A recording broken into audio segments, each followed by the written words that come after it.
इधर विनीता नगरी में पहुंचे हुए पहले दिन में आपने देखा कि भरत चक्रवर्ती ने भगवान के निमित्त जो भोजन बनाया था, प्रभु ने उसको इनकार करने के कारण भरत चक्रवर्ती ने साधर्मिकों को बांटा और उसमें जो आनंद आया तो भरत चक्रवर्ती ने घोषित कर दिया कि विनीता नगरी के अंदर रहने वाले सभी जितने भी श्रावक श्राविका हैं आजीवन वो हमारे इस साधर्मिक शाला में भोजन कर सकते हैं, सभी व्यवस्था प्राप्त कर सकते हैं, ताकि उनका धर्म क्रिया आनंदमय बना रहे और उनका जीवन सफल हो जाए।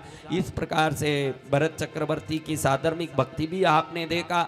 इधर श्री ऋषभ देव परमात्मा का आया सुन के मरु देवी माता सोचती है कि मेरा ऋषभ तो मेरे पास बैठता था, मेरा ऋषभ मेरे हर बात कहना मानता था, मेरे पीछे पीछे फिरता था, अब अचानक निकल के वो कैसे रहेगा, वो कैसा रहता होगा, उसकी क्या गति हुई होगी। ऐसे विलाप करती करती खड़ी है, जितने में भरत चक्रवर्ती आके कहते हैं कि पिताश्री पहुंच गए हैं श्री ऋषभ देव भगवान बन के और देवों ने समूह शरण रचाया है, इत्यादि इत्यादि कहते ही मरु देवी विह्वल होती हुई कहती है कि मैं भी जाऊंगा, मैं भी दर्शन करूंगी। तो वो हाथी पर बैठ करके आगे निकले। रास्ते में भरत चक्रवर्ती समूह शरण का वैभव और श्री ऋषभ देव परमात्मा के अतिशयों के बारे में बताती चलती है। तो तब मरु देवी को लगे कि मेरा बेटा ऋषभ इतना बड़ा हो गया है, लेकिन दूर से जब समूह शरण का वैभव दिखता है, बाहर से रजतमय अंदर से स्वर्णमय, अभ्यंतर में स्वर्ण रत्नमय जो परखोटा देखती है और कई योजन लंबा वो समूह शरण में कई देवताएं अलग अलग प्रकार से सेवा करते ऊंचा चैत्य वृक्ष को देखती है। दूर से ही श्री ऋषभ देव का प्रतिबिंब स्फटिक रत्न में जैसे सप्तरंगी धनुष का तरंग गिरे हों, इस प्रकार से श्री ऋषभ दत्त को देख ऋषभ देव भगवान को देखते हुए मरु देवी के मन में आवे कि मैं तो पागल जैसे ऋषभ कर रही थी, उसके अंदर तो संयम और सत्कार के सिवाय कुछ नहीं दिख रहा है, मोह ममता रूपी कोई छाया का प्रतिबिंब भी नहीं दिख रहा है। ऐसे पुण्यात्मा के पीछे मैं गलत रूप से गायन गा रही थी। ये भावना मरु देवी को आते ही उसके आंखों में आंसू धारा बहने लगते हैं और उसको पश्चाताप होता है कि मैं मेरे बेटे को समझ नहीं पाई, उसकी शक्ति को समझ नहीं पाई, उसकी भक्ति को समझ नहीं पाई, उसके ऐश्वर्य को समझ नहीं पाई, उसके अतिशयों को समझ नहीं पाई और उसकी क्षमता को समझ नहीं पाई, उसके ज्ञान को समझ नहीं पाई, उसके गुण को समझ नहीं पाई, उसके वैराग्य को समझ नहीं पाई, उसके संयम को समझ नहीं पाई, उसके जीवन को ही समझ नहीं पाई। धिक्कार है मुझे, ऐसे सोच के मन में पश्चाताप करती है। उसी समय उनको केवल ज्ञान होता है और केवल ज्ञान के अंतर मुहूर्त में उनका प्राण पकेरु उड़ के वो सिद्ध बुद्ध मुक्त होके इस अवसर्पिणी काल के प्रथम सिद्धा के रूप में आगे पहुंचती है श्री ऋषभ देव भगवान। केवल ज्ञान प्राप्त करने के बाद भी सबसे पहले मोक्ष रूपी लक्ष्मी अपनी माता को भेंट करते हैं। इस प्रकार से पुत्र के दिए हुए भेंट को प्राप्त करके माता सिद्ध बुद्ध मुक्त होती है। इस प्रकार से प्रभु का शासन अनंत साधुओं अनंत साध्वियों के साथ चलता है। मुनि की सभा में त्रिदंडी साधु के रूप में रहे हुए भरत चक्रवर्ती के पुत्र मरीचि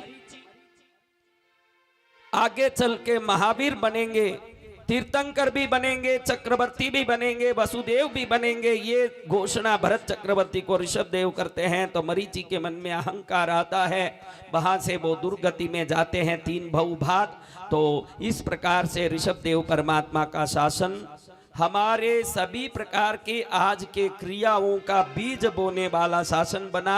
आज हम जो पूजा वस्त्र पहन रहे हैं, इस केस में कितने पलटे होने चाहिए, ये भी ऋषभ देव परमात्मा का बताया हुआ शासन का ही रहस्य है। आप जो मुपति के 8 पट्टियां लगा के खड़े हो, ये भी ऋषभ देव परमात्मा ने चरौले में ओगे में कितने धागे कितने खंड होना, ये भी ऋषभ देव परमात्मा का बताया हुआ मार्ग है। आगे चलते हुए विविध प्रकार के शासन आते गए। अजीतनाथ स्वामी से लेके श्री पार्श्वनाथ स्वामी तक सरल साधु होने से अनेक प्रकार के रंगों के वस्त्र पहनने की साधुओं को छूट दी गई। महावीर स्वामी के समय में श्वेत वस्त्र धारण करने का विशेष एक विधान रखा गया। लेकिन जितनी क्रियाएं हम कर रहे हैं ये कोई आज या कल आई हुई नहीं है।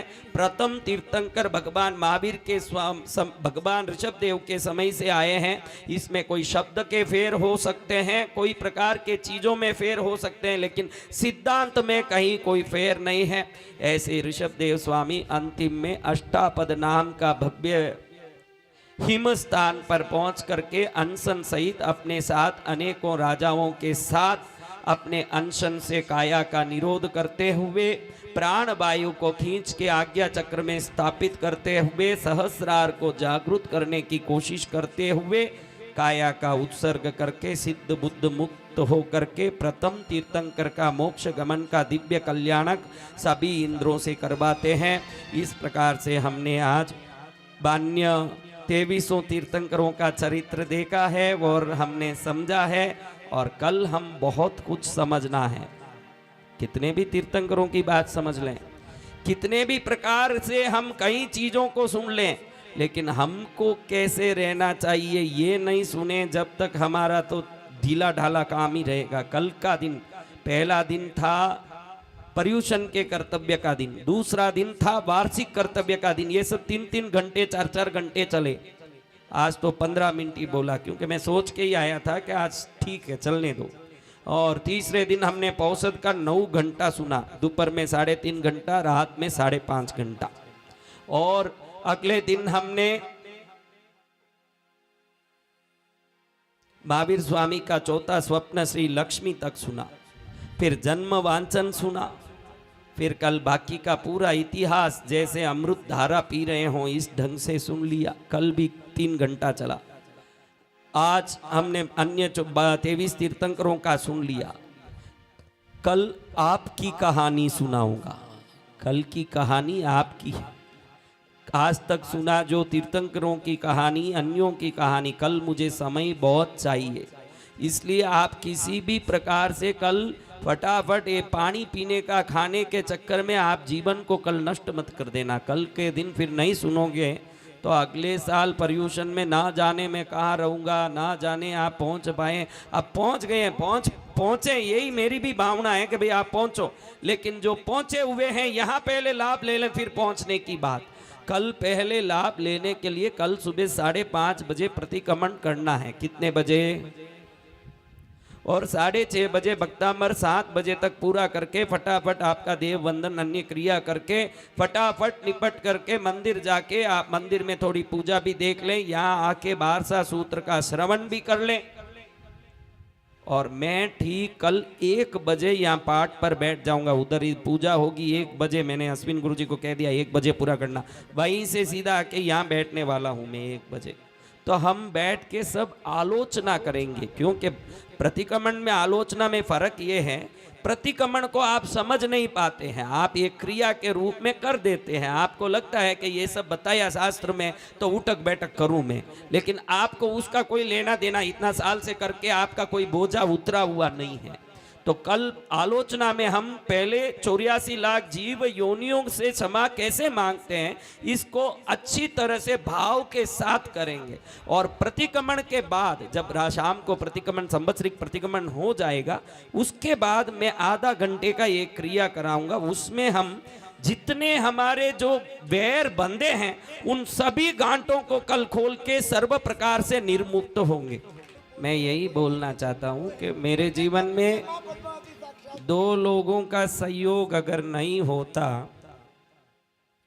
मैं इस कगार पर पहुँच ही नहीं सकता। क्योंकि कई लोग मुझे बोलते हैं कि आप तो हिमालय में बगर लंगोट साधना किए हुए हैं, आप 6 लाख कमल पुष्प चढ़ाए हुए हैं एक साथ माँ को, आप बनारस के मसान घाट में साधना किए हुए हैं, आप विंध्याचल में 5-5 साल से साधना किए हुए हैं। तो उनको मालूम नहीं है कि कोई भी चीज़, आप भी बोलते हो कि मैं दीक्षा कैसे लूँ, मेरे घर परिवार का भी मेरे को जिम्मेदारी है। तो मेरी जिम्मेदारी से मुझे मुक्त किए हुए लोगों के कारण ही मैं आज इस साधना पथ पर पहुंच पाया हूँ। उसमें सबसे पहले श्री विनीता देवी का सबसे बड़ा हाथ है, क्योंकि जिस समय शादी हुई थी हमारे 3 साल भी नहीं हुआ था शादी होके, और तीसरे साल में ही माँ पद्मावती का मेरे घर में प्रवेश हो गया। तो उस रात में मेरे को साधना के समय पद्मावती देवी के विभिन्न रूप दिखाई दिए। आप कृष्णगिरी में भी देखते हैं माँ कई रूपों में है। तो मैंने एक ही सोचा कि पद्मावती हर रूप ले सकती है, कभी इस रूप में आ गई तो मैं क्या करूँगा। ऐसा मैं एकदम सोच के उसको कहा कि तुझे अब इस रूप में माँ आ गई तो तू है या माँ मैं कैसे समझ सकता हूँ। अच्छा है कि तू भी आज से मेरी माँ बन जाए, इससे मेरा मंगल होगा। अगर आप जैसी कोई भी स्त्री होती, मैं निश्चित रूप से बोलता हूं कि अपने पति को झकझोर देती आप सब मिलके कि तू ऐसे कैसे जा सकता है, 3 साल भी पूरा नहीं हुआ अभी शादी के और तू मुझे माँ बनाने की पंचायती करता है। तू माँ बनाएगा, मेरे को इसलिए लाया, पहले ही कहना था, तेरे बाप यूं कर दिया, तू यूं कर दिया, ऐसी 100 पंचायती होती। लेकिन उसी क्षण उन्होंने एक ही बात कहा कि अगर आपको पुत्र वेश में ही मेरे पास रहने की इच्छा है तो मैं माँ बन के खुशी खुशी आपकी सेवा करूँ।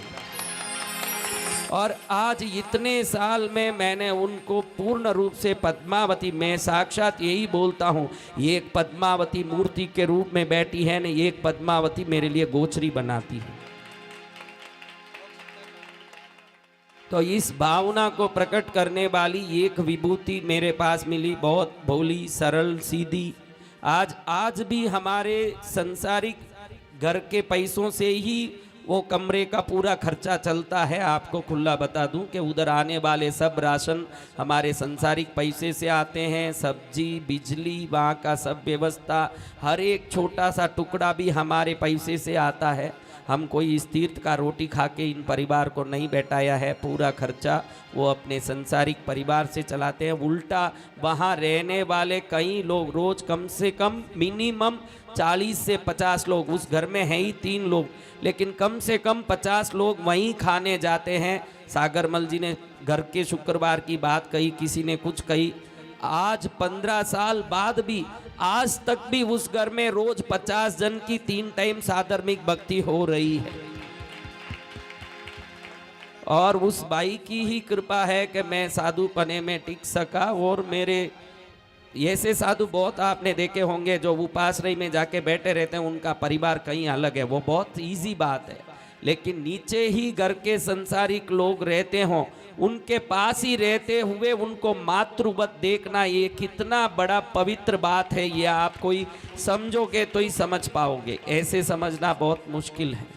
तो उस पवित्र वस्तु के हेतुभूत वो बहन, वो माँ हैं, तो उनको भी मैं इस समय में नमन करता हूँ कि आपके पुण्य प्रभाव से मेरा जीवन परम चरित्रमय बना।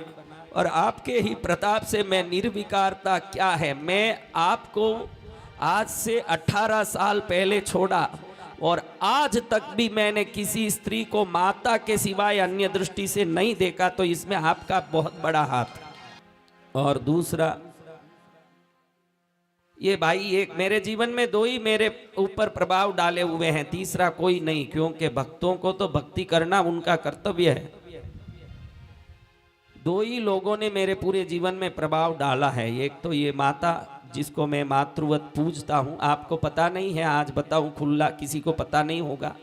वो गोचरी बोराते हैं तो भी आज तक मैं उनको 3 बार वंदन करके ही गोचरी लेता हूँ, कभी बगैर वंदन किए गोचरी नहीं लिया है। उनको वंदन करके ही मैं गोचरी लेता हूँ, क्योंकि मेरे हिसाब से तो मेरे वेश से भी ज़्यादा उत्तम पात्र वो हैं। क्योंकि साधुपने में तो कोई भी आराम से रह सकते हैं, ये गृहस्थ रूप में रह के भी कोई भी प्रकार का आदर सहयोग नहीं होते हुए भी मेरी चर्याओं की व्यवस्था के लिए अपना जीवन बिताना, ये बहुत कठिन कार्य है। और हमारे दूसरे मुझे जीवन में प्रभावित करने वालों में श्री सागरमल सा हैं, कृष्णगिरी के अबड़। उनके पास अभी वो तीर्थ में कम से कम, वो कोई हमारे तीर्थ के नौकर नहीं हैं, वो साल में कम से कम 15 लाख 10 लाख हमारे तीर्थ में अपना द्रव्य मिनिमम 15 से 20 लाख लगाते हैं। और ऊपर से सुबह से शाम तक आके मेरी हर व्यवस्था का एक ही चिंता रखते हैं कि गुरुदेव को किसी भी प्रकार का चिंताजनक कोई भी न्यूज़ पहुंचना नहीं चाहिए और उसको पहले ही सुलटा देना चाहिए। और मुझे आराम से विश्व भर में, जैसे मेरी निश्चिंतता की, संयम की निश्चिंतता का कारण ये माता बनी, वैसे ये तीर्थ का निश्चिंतता का कारण श्री सागर मलसा बने हुए हैं। मैं 6 महीना 8 महीना साधना में विंध्याचल में एकांत मौन में रहता हूँ। मेरा एक स्वभाव है, मैंने मेरे जीवन में न तो सागरमल जी को कभी फ़ोन किया, न इन लोगों को फ़ोन करवाता हूँ किसी से कि भाई आ कैसे हैं क्या हैं। इनको मैं तीर्थ से निकल जाता हूँ, 8 महीना भी हो जाए तीर्थ में क्या चल रहा है मैं कभी फ़ोन भी नहीं करता हूँ, ना पूछता भी हूँ। वो अपने आप सब संभालते हैं। वो एक ही सोचते हैं कि गुरुदेव साधना में है, उनकी साधना जितनी अच्छी होगी उतना ही विकास तीर्थ का होगा, ऐसा सोच के साधना में पूरा सहयोग करते हैं। वो भाग्यशाली है, किसी जन्म में उन्होंने पार्श्वनाथ पद्मावती की कृपा प्राप्त की होगी, उस कृपा के कारण से उनको आज माँ के चरण में रहने का अवसर प्राप्त हुआ है। ये बड़ा पुण्य है। पैसा आपके पास कितना, ये बड़ी बात नहीं है, आप किस प्रकार जिए और आपका जीवन कैसे समाप्त हुआ ये बहुत बड़ी बात है। जिस दिन भी उनका ये जीवन में सोचना रहेगा कि मैं क्या करके जिया, तो कोई व्यापार करके जिया, कोई कुछ करके जिया, इन्होंने अपना जीवन परमात्मा के चरण में अर्पित करके जिया, तो ये सबसे बड़ा महान जीवन बना। तो ये सबने बोला, अपने अपने गुणानुवाद किया। मैंने कहा भाई सब गुणानुवाद करो कि आप 8 दिन में किससे प्रभावित हुए। अगर आप इतना गुणानुवाद कर सकते हैं 8 दिन के लिए, तो आजीवन मेरे ऊपर जो उपकार किए हैं उनके प्रति गुणानुवाद करना मेरा धर्म समझा मैं।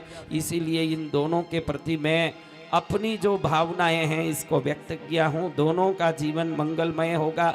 मेरे जैसे साधु के मुख से निकले हुए वाणी कभी खाली नहीं जा सकते, क्योंकि ये वाणी सदा परमात्मा का भजन करने वाली वाणी है, सदा देवताओं की सेवा करने वाली वाणी है। मैंने एक नहीं 30 हजार मंत्रों के अभ्यास किए हुए हैं। तो ये 30 हजार मंत्रों के अभ्यास किया हुआ जिह्वा से जिसके प्रति भी आशीर्वाद निकलेगा वो ये जन्म नहीं 7 जन्म तक के लिए सुरक्षित है और उनका जीवन मंगलमय है। हमारे सागरमल जी बहुत ही घबराने वाले स्वभाव के भी हैं, थोड़ा तबीयत बिगड़े तो वो घबरा जाते। मैं ये कि उनको आशीर्वाद दिया हूँ कि मेरे बेटे रहने तक आपके बाल को भी कोई यमराज भी बांका नहीं कर सकता है। तो ऐसे सभी भाई बंधु जितने बैठे हैं उनके सामने आज मेरे को उनके प्रति प्रशंसा करके खूब खुशी हो रही है कि एक उत्तम आत्मा का, अभी दुनिया भर के किसी ने लाख रुपये का चढ़ावा ले लिया, उसका माला पहनाओ, इसको वो करो, इसको वो करो।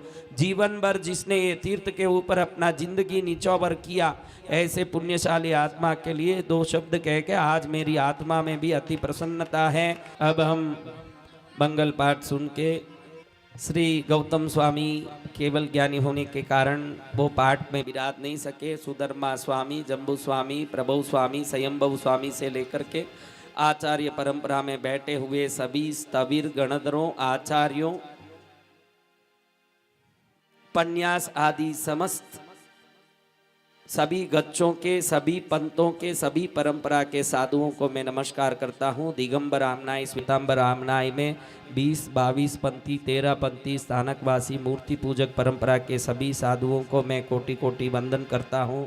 आज के मेरे पाठ पर पूज्यमान श्री तपागच्छाधिपति तपागच्छ सूर्य श्रीमद विजय प्रेम सूरीश्वर जी महाराजा को मैं कोटि कोटि वंदन करते हुए समस्त पाठ परंपरा को नमस्कार करते हुए आज के प्रवचन को समाप्त करता हूँ। मंगलम भगवान वीरो, मंगलम गौतम प्रभु, मंगलम स्थूल भद्रात्याजेन्द्र मौस्त मंगलम, सर्व मंगल मांगल्यम सर्व कल्याण कारणम प्रदानाम सर्वधर्माणाम जैनम जयति शासनम। बोलो चिंतामणि पार्श्वनाथ भगवान।